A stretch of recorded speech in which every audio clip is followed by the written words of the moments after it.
coming up tonight on the news at 6. Our work doesn't stop because the money's not there. Responding to COVID-19 has cost Lewis and Clark Public Health big bucks, but future funding remains unclear. Plus, the framework for the city of Helena's continued review of police operations. From Montana's news leader, this is MTN News at 6. Good evening. Welcome to the News at 6. I'm Marian Davidson. Thanks for joining us. The COVID-19 pandemic response has been costly at all levels of government. New funding was allocated by Congress, but state and local governments are still waiting on federal guidance. MTN's John Riley reports. Lewis and Clark Public Health has already spent more than $1 million responding to COVID alone, not including their other duties. To put that in perspective, in their 2019 fiscal year, they spent a total of $780,000 on all public health issues. And that's primarily because we've had to hire so many extra people to help do this work. So, 70 contact tracers, for example. We had to hire more people to help with code enforcement. Lewis and Clark Public Health has received $440,000 from CARES Act funding to help offset the $1 million burden. However, all CARES Act dollars are depleted in Montana, and COVID response continues. Congress passed additional legislation at the end of December to continue to assist COVID response, but with tighter requirements than the CARES Act. The COVID funds that were appropriated by Congress most recently are much more narrowly tailored than the CARES Act funds. We're still awaiting guidance from Washington to have a better understanding of what the parameters are of each of those buckets of funds, if you will. New information is coming out daily, but right now the state doesn't know exactly how much funding they'll receive and estimate it will be somewhere in the $760 to $800 million range. While waiting for federal guidance, costs are accruing, and Lewis and Clark Public Health are anticipating they'll need to increase staffing as they begin vaccinating the majority of county residents in the coming months. All I know is that our work doesn't stop because the money's not there. We are obligated. We have a responsibility to this county and the people of this county. We can't stop working because the funds aren't there. Local governments like Lewis and Clark County are hoping there's a retroactive component of the stimulus funding, similar to what was seen with CARES Act funding that covered COVID costs before the legislation was passed. Reporting in Helena, John Riley, MTN News. Montana COVID-19 cases continue to rise. 745 more cases were reported since last night, bringing the number of active cases to just over 5,000. The statewide death total is now 1,052 after 10 more deaths were reported since last night. Active hospitalizations dropped since yesterday and are just over 200 right now. MTN uses a combination of state and local data to provide you with the most up-to-date numbers regarding COVID-19 in our state. And because of that, our numbers may differ from the state report. Well, in the wake of the first Montana lawmaker announcing he tested positive for COVID-19, legislative leaders met to discuss health guidelines and how the session will react. But the 8-person panel did not come to a final agreement. GOP leaders announced yesterday evening that Republican State Representative David Beatty of Hamilton tested positive for COVID-19. They also said those who may have had contact with Beatty have been asked to work remotely. At a meeting of top leaders today, Democrats said there is still no overall plan for how to react to infections or for health protocols during the session for the public or lawmakers. Republican leaders said they have taken some steps, such as creating the panel, which met for the first time today, and recommendations for masks and social distancing. The panel agreed to talk over the weekend and meet again next Tuesday to discuss possible further plans. And county leaders will consider a contract next week for Lewis and Clark Public Health to provide contact tracing for the state legislative session. The Lewis and Clark County Commission will discuss the agreement with the Legislative Services Division at their meeting on Tuesday. Now, under the contract, the state would pay just under $20 an hour for public health staff to do contact tracing for legislators and staff. Legislative Services would provide staff to help them determine close contacts at the Capitol. The contract would be for up to $7,000 and run through the end of April. Well, join us tonight at 6:30 as we dive into preparing for taxes in a pandemic on Facebook Live. We will look at what you need to claim, things you can deduct, and get you ready to file your taxes. Again, that's coming up at 6:30 on the KTVH Facebook page. All right, now it's time for First Weather with Chief Meteorologist Curtis Grevenitz. Well, good evening, everybody. Boy, we had a lot of thick fog out there in parts of the state. And Luis Centraro, I love this picture here because the higher elevations, you got above some of that low-level moisture lower in altitude here. You can see that fog and the clouds here off in the distance. Boy, the fog was thick. It was freezing. It made things slippery earlier today. And we will likely have some fog redeveloping here tonight into tomorrow morning. And as roads were a little wet at times today, with temperatures dropping down below the freezing point, we're likely looking at some slick spots developing once again. But in a fog again tonight, some of you will be here. The block is back, the big blocking high pressure that has made for very mild conditions here so far this winter, so far this January. Well, it's back, and this weekend will be mild as well. But a countdown to real cold, it's on. I'll let you know when some of that stuff could be headed our way coming up in the forecast. Okay, thanks for that, Curtis. The two suspects charged with deliberate homicide following a 2019 killing of a man in the Canyon Ferry area have pleaded guilty to lesser charges. Dwayne Johnson pleaded guilty but mentally ill to one count of mitigated deliberate homicide. Serena Kelsheimer pleaded guilty to accountability for mitigated deliberate homicide. Now, mitigated homicide means knowingly causing someone's death, but under extreme mental or emotional stress. 56-year-old Shane White's body was found in the area of Cave Gulch Road in September 2019. An autopsy showed he was beaten and stabbed. Sentencing is set for February 23rd. The city of Helena is preparing for the next phase of its ongoing review of police operations, putting together working groups to tackle specific issues. MTN's Jonathan Ambarian details the framework for those meetings. At an administrative meeting this week, Helena's city manager gave city commissioners an update on plans for several working groups designed to take a closer look at some focus areas in the Helena Police Department's operations. The city has outlined 6 working groups and stakeholders they want to participate in each one. The groups will hold a series of 2-hour meetings to work on identifying challenges and making recommendations. The first meetings could begin as soon as February or March. City Manager Rachel Harlow-Schulk says it was important to get an idea of what the group's responsibilities would look like before people signed on as members. This is work. It isn't listen and then provide input. There will be expectations of time investment, not only to read in advance and be prepared to have conversation, but also to provide information. The first 2 groups will begin their work at the same time. One will discuss the possibility of civilian review boards to investigate use of force and complaints against officers. The other will give recommendations on how to revise the city's Memorandum of Understanding with the Helena School District, as they consider potential changes to the School Resource Officer program. After that, groups will discuss HPD policies and procedures and records and data. The final 2 will analyze current mental health resources in the community and come up with ideas for a potential better model. Police Chief Steve Hagan sees that as some of the most important work these groups will do. Our mental health response in this community needs to improve.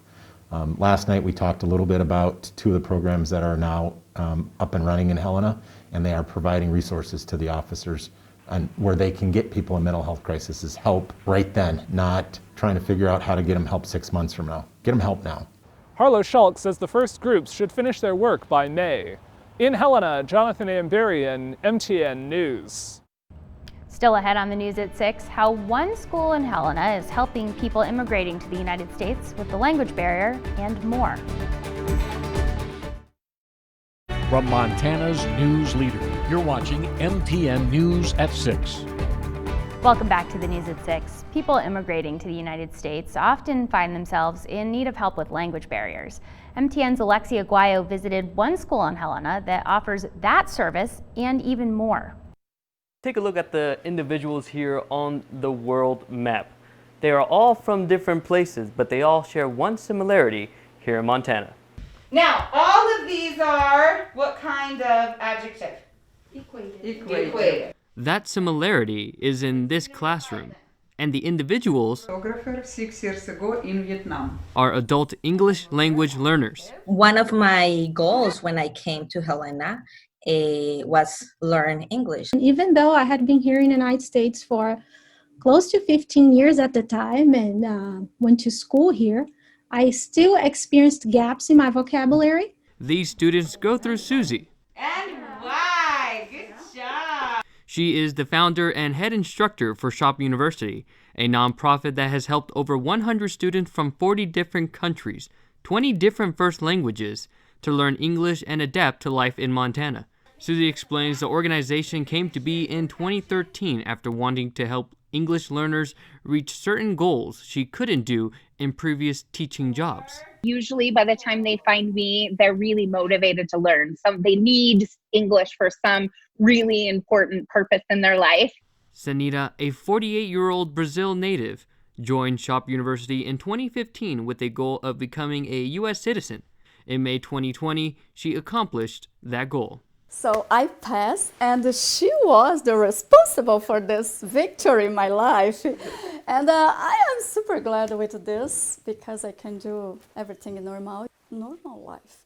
If I could have some conversations, I was kind of thinking twice and 3 times what I'm going to say. And I was still thinking in Spanish. Now I think in English. Shop University tailors each curriculum to each student.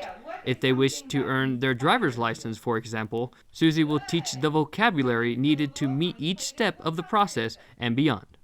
In Helena, I'm Alexi Aguayo, MTN News. All right, now with another look at the weather, here's Chief Meteorologist Curtis Grevenitz. Well, we've got quiet weather ahead here for the weekend. Had a little disturbance move through yesterday with some snow out in the Pacific, though. Once again, some really monster storms working their way across the ocean here. I'll let you know if any of these will move inland anytime soon. That's coming up. Tracker weather starts now with Chief Meteorologist Curtis Grevenitz. All right, welcome back, everybody. Happy Friday to you all. Friday evening must mean a little night skiing going on at Great Divide. Nice conditions out there with a little fresh snow here this week. Great Falls currently 31 degrees.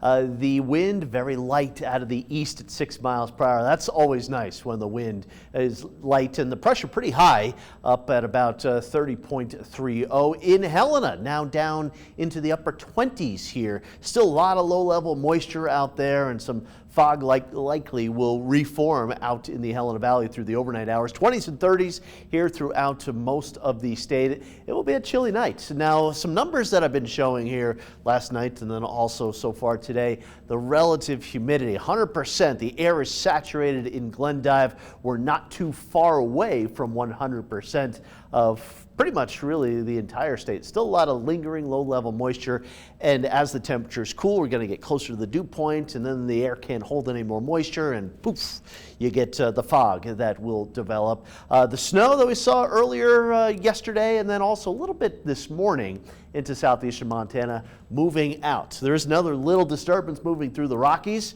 Nevada, Utah, and also Idaho picking up a little snow. This system will duck just underneath Montana, the southwestern part of the state of Montana, not really seeing much, if any, snow out of that. Also seeing some snow into the southeastern part of the country.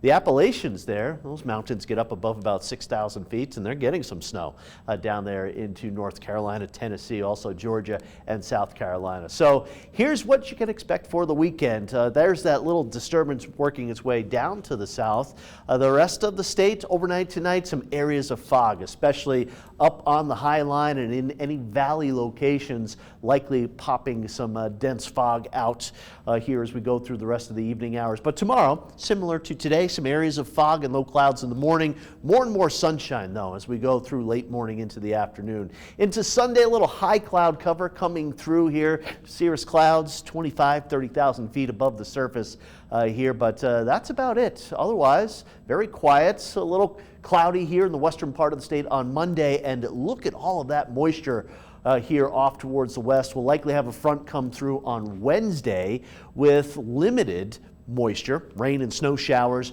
but also a lot of wind here on Wednesday. Thursday's mostly sunny, and yet another front coming through towards the day on later in the day on Friday and Saturday of next week here. So took you a whole week out.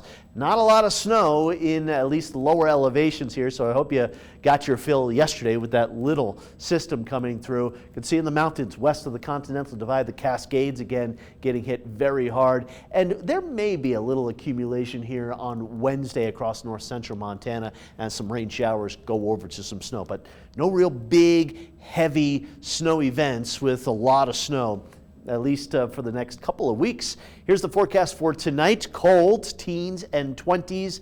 Areas of fog developing, especially along the Milk River, the Missouri River picking up some areas of fog as well. North central Montana, areas of fog. And again, the valley locations here, including around the Helena Valley, likely a little fog tonight into tomorrow morning. For Saturday, after that fog burns off, it's a mostly sunny day. It's pretty comfortable. Temperatures in the 30s.